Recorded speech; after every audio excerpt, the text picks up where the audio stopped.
এটা নিল। দাদা গুড ইভিনিং।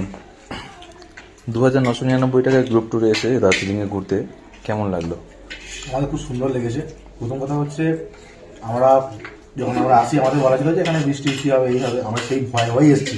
বাট আসলে মানে ঠাকুর সাথ দিয়েছে, আমরা দুদিন যা ঘুরেছি, আর এই টাকাতে আমার মনে হয় না যে এখন দুবেলা এরকম খাবার দাবার এইসব দিয়ে সম্ভব। যাই হোক, আমি পর্দাকে স্পেশাল থ্যাংক ইউ জানাবো আমাদের এতটা ভালো ট্রিট করানোর জন্য। আর পরবর্তীকালে যদি আমরা নর্থ বেঙ্গল বা অন্য কোথাও যদি যাই, ফার্স্ট অফ অল আমরা শ্রেয়া ট্যুর অ্যান্ড ট্রাভেলসকেই প্রায়োরিটি দেবো। থ্যাংক ইউ, ধন্যবাদ। আপনাদের কেমন লাগলো? আমাদের খুব ভালো লেগেছে। এত সুন্দর সার্ভিস আমরা কোথাও ঘুরতে গিয়ে পাইনি, এই প্রথম আমি এসেছি। আমার তো খুবই ভালো লেগেছে। এরপরে যতবার আসবো এদের সাথে আবার ঘুরতে আসবো। Thank you so much. খাবার দাবার কেমন লাগছে আপনাদের? তুমি খুব ভালো।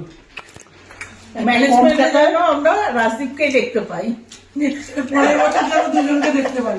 আচ্ছা, আকাশদাকে হয়তো পাবে না। খাওয়া দাওয়া তো ভীষণই ভালো এবং মানে সার্ভিস